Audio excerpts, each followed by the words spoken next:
Finland, Sweden, a lot of countries over there basically release the like tax data every year. So heck yeah. A lot of people run through like LLCs or stuff like that to where like you don't see the money, but UC Maresma decided not to. He just took it, which is the same thing. But could you imagine the U.S. doing something like that with all the shady businesses goes down? What it allowed to do is basically it got published to the 2023 like earnings on tax return information, so people could see how much Discmania sold for, essentially. Now there is some like, you don't know the exact number because it doesn't say Discmania sale for this. You just see how much money UC Maresma made. True. That is actually, because we were talking about this before, and that is a little deceptive because like we do not know. But you know what he was making previously. Well, do you have that number? Yes. Oh, okay. You know, well, there's two types of income in Finland, really anywhere, but there's like earned income and capital income. Oh, okay. They separated it. His earned income previously, he was making like 600 grand from Discmania a year, something like that. But then in 2023, it went down to like 20 grand because his capital income was basically $16 million. Wow. That was his portion of Discmania. Buy a new car. The CEO at the time seemingly also made over $2 million from the sale.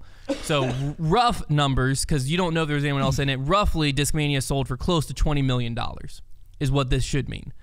Which is insane. Which is ludicrous. Yeah. So what are we doing? In 2023, Discmania was bought for nearly $20 million. If, again, assuming that is what this UC Maresma and the CEO at the time, where their millions came from in the same year that Discmania was bought. Not a jump to assume that, but you do have to make a little bit of an assumption. The other numbers we do know is Discmania did $30 million in sales in 2022, according to an article that I translated because everything was in Finnish. And it seemed it was also either in addition to or this made up part of it, $14 million in revenue from Spin TV, which is the European like Discmania brand. So Discmania Inc. is the USA branch. Spin TV, or it might be called Spin 18, but that Spin 18. Yeah, they own kind of like Discmania Europe. They own Spin TV, yada yada yada. So 14 million was that. So I don't know if that means this was again in Finnish, so it was very broken to me. I don't know if that means 44 million in 2022 or if 16 million was Discmania Inc. This is what I'm assuming: 16 million Discmania Inc., 14 million Discmania Europe, basically. Okay. Regardless, 30 million at least in 2022 was their sales, insane. Which makes sense. Does it? Yeah, because if you go, what mold like? Sorry, the sale number is very high, but the sold for number makes sense. Is what I'm saying. Well, yeah, that's what their sales were. Absolutely, but that's crazy to me because I'd have to go back and look, but I feel like 2022 is like peak. Discmania is like trying to dig themselves out of the proverbial grave, but maybe maybe those evolution and active line sales were a lot better than they let on. So when I was talking to UC, gosh, whenever I interviewed him around that time probably, he talked about how they basically almost like they were just barely kept afloat by trying to find other companies to make them discs because Innova couldn't or wouldn't anymore. Well, when did the Discmania new originals line launch? That's what I'm curious is like, what was the first one? Was it the MD3? Was that was like close to first, right? I believe so. I'm trying to see if this is the original article.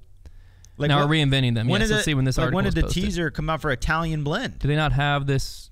The FD was like one of the first ones. Yeah, what's the date of that video? Yeah, because we might just have our timeline off. That's what. Yeah, those. This is posted 3 years. 2021 is when their new stuff. They started remaking their own stuff. Okay. So it was a year before the 2022 sales. Okay. So 2022 would have been they were releasing new molds and they were making their own stuff. Wow, that just puts a lot into perspective. Now we can look at sales data from, because what we also know is Dynamic Discs sold around that same time, right, to House of Discs. Both these were to House of Discs. Obviously, in the U.S., we don't have any of that data of how much Jeremy Ruskin sold and all that. But if we look at the data that we have available from that same time range, it's fair to assume, in my opinion, that Dynamic Disc purchase would have been around a similar value or possibly higher, because they were in the U.S. moving similar numbers of plastic. Just Dynamic Discs brand at retailers and Discmania brand at retailers, they were both making up close to 4% of sales, it looked like, from the numbers I could find. But when you take up, like, surely Dynamic's not doing as much in Europe as Discmania, but you have to factor in Dynamic Disc was doing a lot of distribution, i.e. if we want to go buy a Latitude 64 disc, we bought it at that time through Dynamic Distribution, which is now called Disc Golf Distribution, I think. But at that time, you're going to Dynamic Disc's website and buying all of your Trilogy plastic there. So I'm saying, I'm assuming that probably made up a decent chunk of what Discmania is doing in Europe. Yeah, that's crazy. So Rusco definitely made it back. It has to be in the range of $10 to $20 million is what Dynamic Disc would have sold for. Now, both Rusco and UC reinvested into House of Discs. That number's not public to get on the board. So UC and Rusco are still involved in the driving the ship. But I mean, I don't know about you at home, but these numbers are a lot bigger, the sales number and stuff, than I would have expected at the time. That is crazy. I just we saw it with the player contracts, but seeing it on like the business side of things, like these numbers were so insane during like a 3-year period in our sport, like 2.5, 3 years.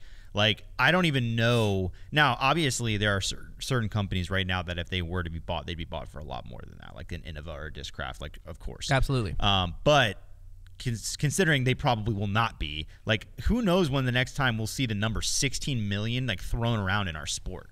Like, there are just numbers that are going to come out of that period of time that we might not see for 15 or 20 years. Yeah. Like, it's just like, well, it was an insane thing.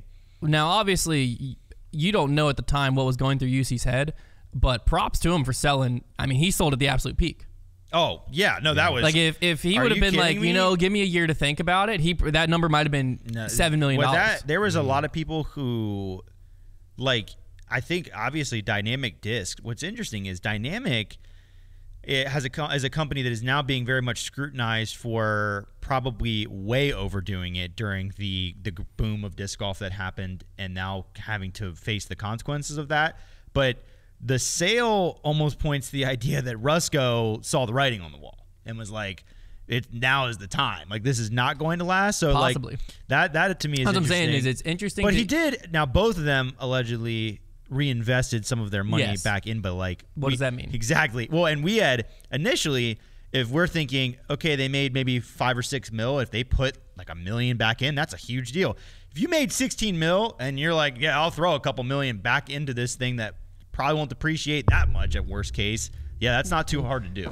Connor just refused to, he just kept throwing his disc and just keeps hitting the mic. I'm spinning it. You can spin it, just mute your mic. But no, I mean, props to both of them. Now, I think UC, would you say they decided to reinvest their game? They reinvested their game, Reinvest your game. I think UC had to pay like $5 million, if I remember correctly, in tax. So his number 2, his bank account's like $10 million. But yeah, I'm on the same page as you of like, I expected the sale number to be closer. If I would have thrown a gut check out their estimate, it would have been between 5 to 10 million of what UC would have got. Yeah.